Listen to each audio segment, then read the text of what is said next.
¿Qué tal a todos? Buen día. Con este video seguimos nuestras clases virtuales de historia para tercer año de secundaria.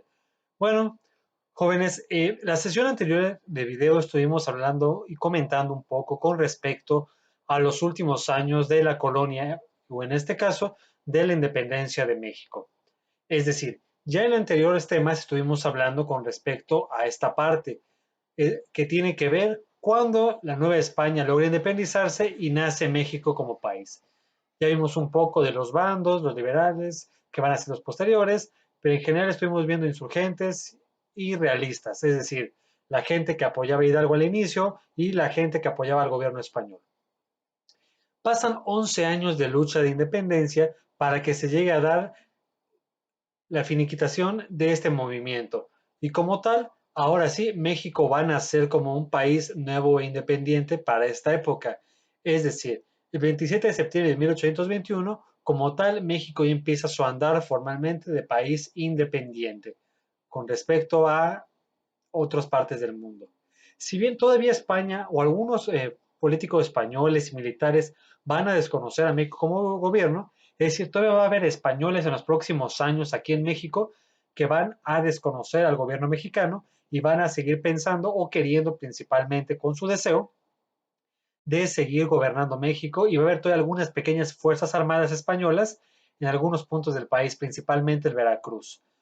Pero estas fuerzas van a ser derrotadas y expulsadas en los próximos años de la vida independiente de México. De aquí en adelante, 1821 en adelante hasta la fecha, México va a ser un país independiente. Y como tal es el tema del día de hoy, primeros años de México independiente. Estos años van a ser desde 1821 hasta el día de hoy en la mañana, en la actualidad que estamos viendo este video y hasta el día que sigamos viendo. O sea, es decir, México como tal ya es un país nuevo e independiente para todos los demás países del mundo y para conformarse como una nueva nación.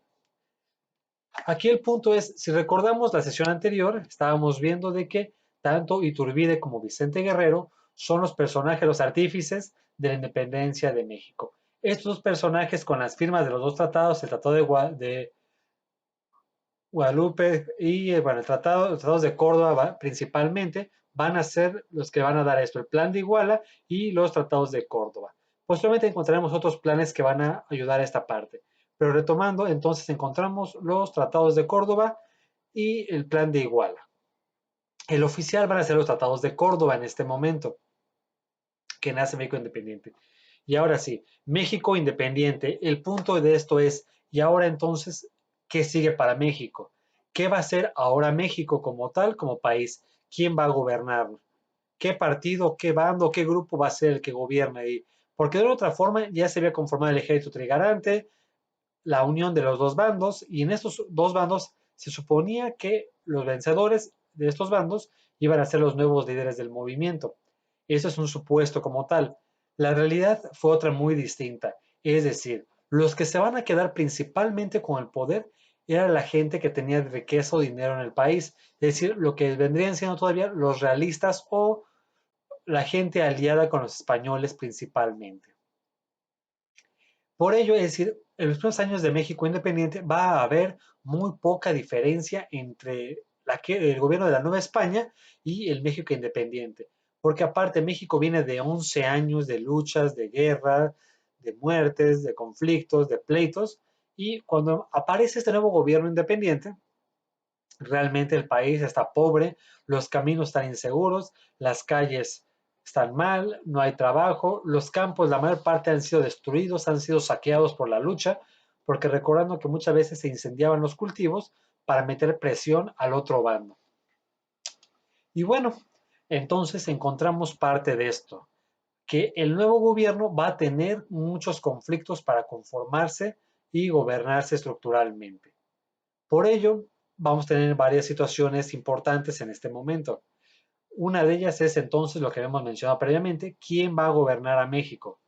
Y entre muchos conflictos que se están dando en este momento, se resulta y se resume que el ganador de este nuevo conflicto, de este nuevo pleito, es el grupo encabezado por Agustín de Iturbide. Iturbide se nombra emperador de México, es decir, México termina siendo una colonia de Nueva España, nace México y ahora es el Imperio Mexicano. Es decir, no nace México como una república, porque actualmente México el sistema que tiene es una república, la República Mexicana. Pero en este momento no. Cuando México se independiza en 1821, quien gobierna, el primer gobernante del México independiente es Agustín de Iturbide y se nombra emperador de México. Y va a cambiar su nombre de Agustín de Iturbide a Agustín I. Es decir, como si fueran tipo reyes, emperadores, Agustín I, segundo, tercero, cuarto. En el caso del Agustín I. Agustín I y único. Hasta la fecha no hemos tenido otro presidente, otro político que gobierne México que se llama Agustín. Y bueno, tenemos a Agustín de Iturbide y con él se nombra el primer imperio mexicano. Y las cosas quedan muy similares a como había pasado previamente el sistema, es decir, cambian muy poquito las cosas en estos años de Agustín de Iturbide. Tanto es así que realmente la gente que había ayudado a Iturbide o que se había aliado con Iturbide, Vicente Guerrero y los demás personajes insurgentes, la gente del pueblo, se molestan muchísimo porque realmente a ellos, a Guerrero y a toda su gente, no les toca casi nada de los puestos públicos en el gobierno, es decir, les dan, por así decirlo, las migajas de gobierno en el nuevo imperio mexicano. Es decir, viene el conflicto, entonces, ¿para qué logramos la independencia si realmente las cosas no cambiaron en lo más mínimo? ¿Para qué vamos a luchar, a hacer y decidir si las cosas no están cambiando en el país? Nada. Por ello es un conflicto grande que va a empezar en estos años y aparte de esto se van a dar varios conflictos pequeños allá, porque también el país al estar tan pobre se necesitaba reactivar la economía, reactivar los campos, reactivar el poco trabajo, el poco comercio que había en el país y realmente todo el poder estaba en el centro del país, en lo que actualmente es la Ciudad de México, ahí sí era la capital en esta época también, y la gente de dinero vivía ahí. Y si tú querías ir a cualquier lugar, a cualquier estado, a cualquier lugar del país, porque recuerdo, para México se independiza y es un país gigantesco. Para esta época todavía California, Nuevo México, Colorado, es decir, los estados que México va a perder en unos años posteriores contra Estados Unidos, Texas inclusive, para esta época todavía le pertenece a México. Es decir, México es un país gigantesco, más del doble del tamaño que tenemos actualmente, y Estados Unidos es un país chiquitito, solamente es la costa del lado del Atlántico, es muy poquito país que va creciendo poco a poco en los próximos años. Pero para esta época México todavía es un país gigantesco. El punto o el principal problema de esto es que había muy poca gente, es decir, en el país no llegamos ni a los 5 millones de mexicanos contando todo México. Y considero que había muerto muchísima gente en los 11 años de lucha de independencia de México. Por ello se convertía en una situación muy problemática que alguien quisiera irse de las capitales del centro del país a otra parte. Sí había gente en otras ciudades del país como Puebla, Monterrey, actualmente Guadalajara, la zona del Bajío de Guanajuato, pero para que tú llegaras de un lugar a otro, en el camino de esta ciudad a la siguiente, no había casi nada en medio. Era muy inseguro, la gente que vivía en esos lugares realmente vivía mal porque no había comercio, no había industria, no había nada de cómo salir adelante. Por eso se convertía en una situación muy problemática de que alguien quisiera trasladarse de un lugar a otro. Eran muchas distancias si realmente sin encontrar nada. Para esta época Morelos también, lo que actualmente es Morelos, era un territorio muy pequeñito, muy joven, y lo más grande que teníamos era Cuernavaca y parte de Cuautla. Y Cuautla era un pequeño gran pueblo, nada más era un pueblo.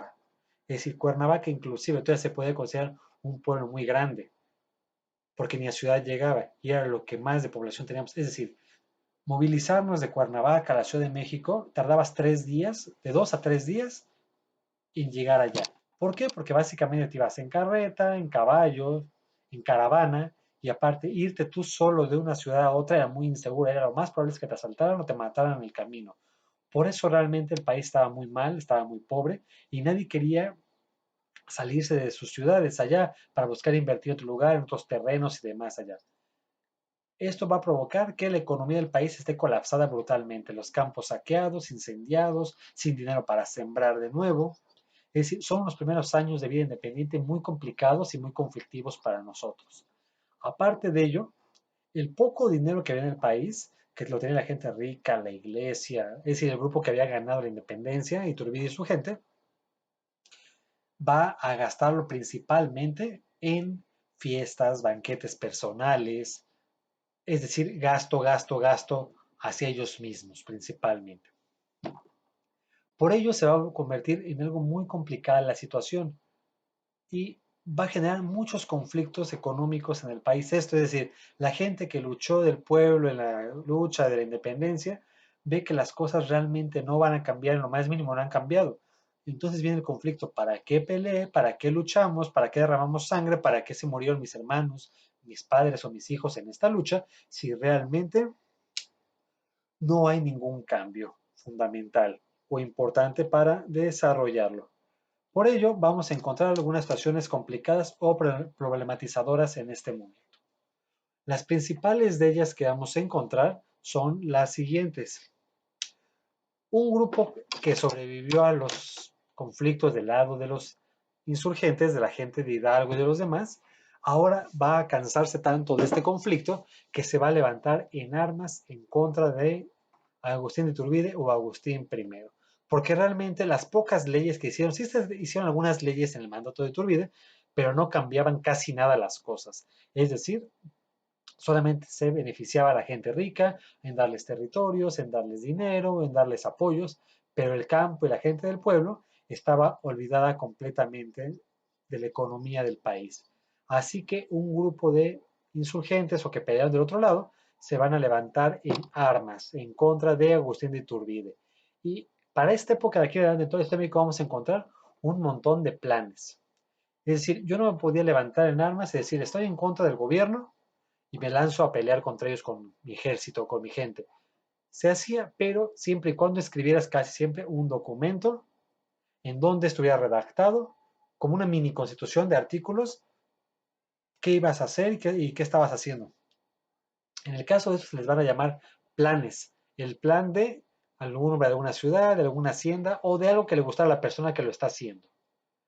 Y el primer plan que vamos a encontrar importante en la historia de México se le va a llamar el plan de Casamata. Es el plan de Casamata, en el cual gente de la independencia como Guadalupe Victoria y Antonio López de Santana se van a levantar en armas y van a desconocer el mandato de Agustín de Iturbide. Es decir, van a estar en contra de él y se levantan en armas y los artículos que básicamente dice el plan de Casamata lo encuentran como traidor a la patria, como que no respetó la ley, como que no respetó las garantías del pueblo, que no está cumpliendo los ideales de la independencia. Es decir, son varios puntos o varios artículos que vienen mencionados aquí y que ahora sí, Santana, Guadalupe Victoria y demás personas, Nicolás Bravo, van a firmar este plan porque todos los documentos se escribía el título, todos los artículos abajo y hasta el fin de la hoja, las personas que firmaban, es decir, los que decían que estaban en contra, los que iban a defender ese plan con su vida literalmente en contra del gobierno. Y bueno, se da el plan de Casamata, se levantan en armas la gente en contra de la lucha, en contra de la gente de Agustín de Iturbide. Hay una pequeña mini guerra en el país y la gente que apoyaba a Iturbide, al ver que el mismo pueblo y los mismos militares están levantando en contra de él, mucha gente que se decía su amiga lo abandona en el momento. Gente rica, gente de la iglesia va a abandonar a Iturbide. Es decir, Iturbide se queda sin gente y se queda sin tropas para defenderse. Y lo que hace Iturbide, al final de cuentas, renuncia al imperio de México, renuncia a ser el primer emperador de México y huye del país junto con su esposa. Agustín Iturbide se van a Europa, se van un tiempo a España y de ahí se van a Italia a vivir.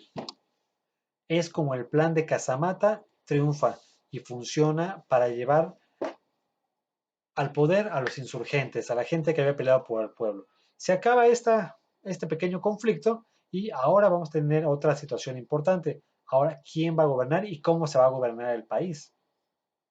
Se decide que ahora el primer presidente de México sea Guadalupe Victoria.